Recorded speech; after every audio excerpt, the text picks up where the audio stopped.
everybody. So today we're going to be doing meatloaf for one. Now meatloaf is one of those things that a lot of times as a single person, or if you're just cooking for one or two people, you don't do. You don't want to have to do a whole brick of meat. You don't want to have to spend over an hour cooking it. I mean, that's just more time than I want to invest, right? But I still like meatloaf. So I have come up with a way where you can cook a fabulous meatloaf that's 2 servings, either for you or a significant other, and it cooks in 30 minutes or less. Now let's get cooking. Now before we get started, let's talk about your ground beef. I am using beef for this. Obviously you can use any sort of minced meat or ground meat, chicken, pork, anything like that, but I really prefer beef for meatloaf. That's what we're all used to. But this is the one time that I'm going to encourage you to get really, really lean beef. Most of the time when I use beef to cook anything, I get an 80-20 mix.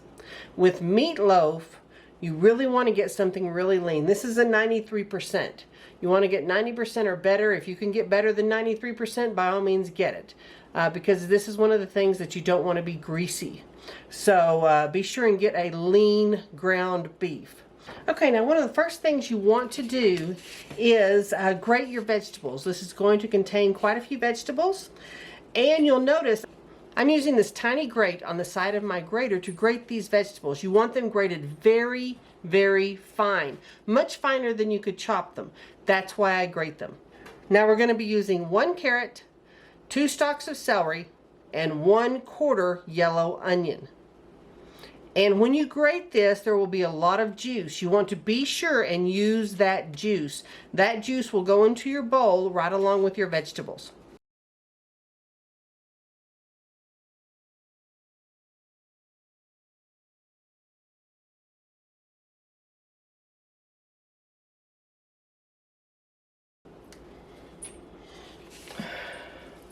Now you can see just from grating these 2, it ends up being about 1/2 cup of carrots and 1/4 cup of celery stalk. And now the onion. Now do yourself a favor and cut your onion the long way like this. It'll make it much easier to grate.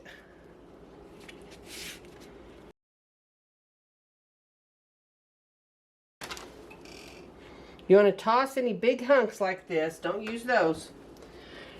And like the celery, you can see the onion is mostly juice. Now you want to be careful and not to get too much onion. It's really easy to do. Now we're going to be putting our 8 ounces of ground beef, minced beef, in here. To that we're going to add all of these vegetables we just cut up.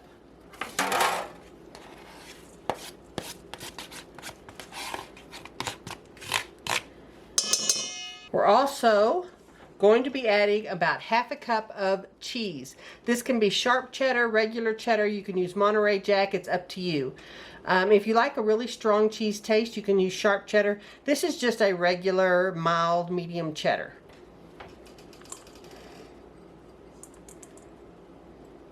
We are also going to be adding 1 medium egg. Not a large egg, a medium egg.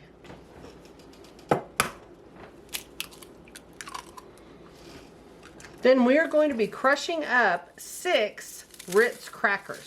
You want to crush them as finely as you can. Whoops. Make a big old mess while you're at it.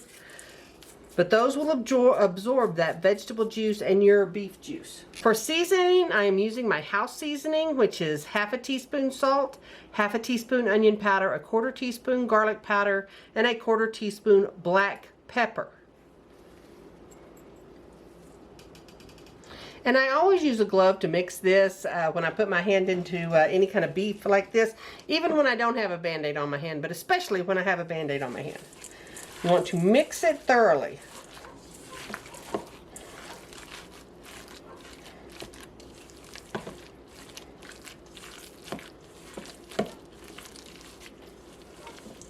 You'll notice as you mix this is mostly vegetables and cheese.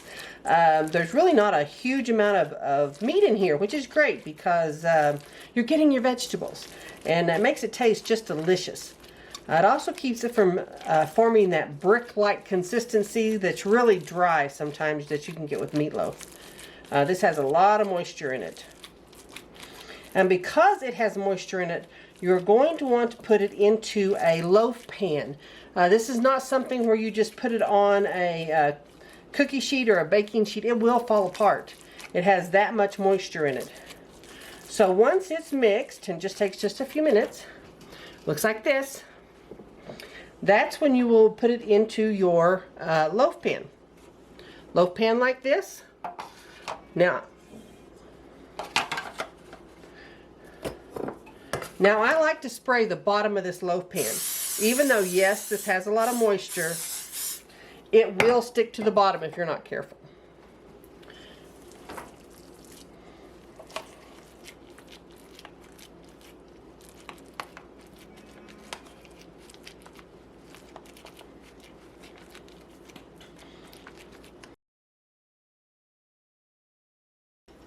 Now while that is cooking, we're going to make our ketchup-based topping for our little meatloaf. And for this topping, we are taking 1 teaspoon packed brown sugar, a half a teaspoon of mustard, dry mustard, and a 1/4 cup of ketchup. This happens to be Whataburger ketchup, but hey, any ketchup is fine.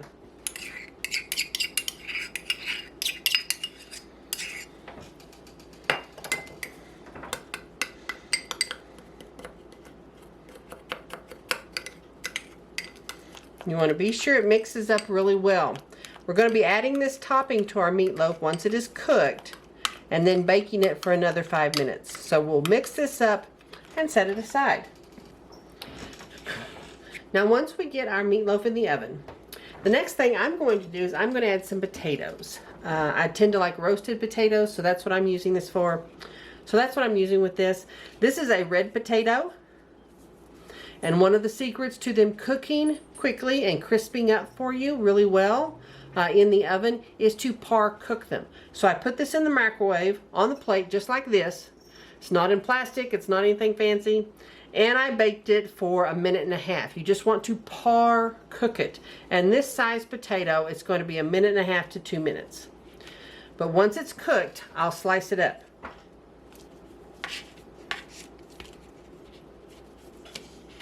And I toss these in pieces. And then I slice these about 1/8 of an inch thick. So they're really pretty thin.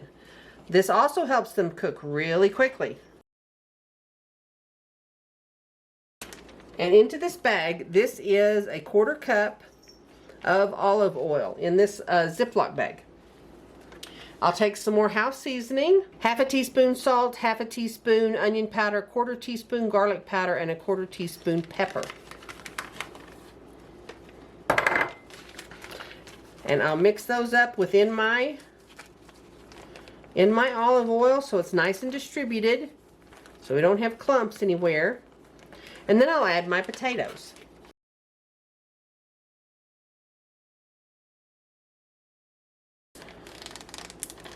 Now, once I zip the top, I move them around quite a bit so all of them get some of this seasoning. And you can absolutely cook them with your meatloaf, but be sure you keep an eye on them because they will cook quickly. Now, when your little meatloaf comes out of the oven, here it is. It's got about 5 more minutes to go. And this is the time we're going to put our red sauce on top. Now, one of the things I'm going to warn you about is do not drain this. You see how this has some liquid in it? Do not drain that. A lot of that is your juice, and this meat will reabsorb that juice. You have very, very little fat, so don't fall into the trap of thinking this is all fat and you can just drain it off. If you do, your meatloaf will be incredibly dry because you're starting with very, very lean beef. So at this point, we're going to take our red sauce, and I just like to spread it over the top, just like this. Now we're going to pop this back into our oven for the last 7 or 8 minutes. Now, after it's had a chance to rest,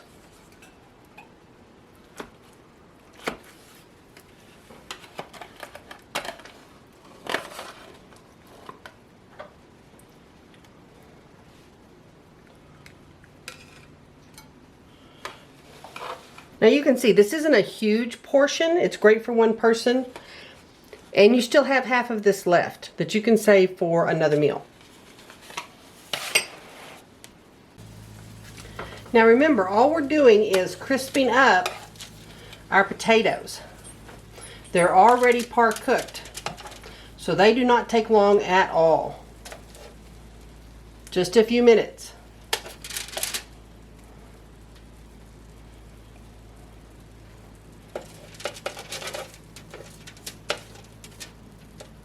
And the parsley is just to make it look pretty. We want a pretty plate. Pretty food tastes better, always does. So there you have it. Meatloaf for one.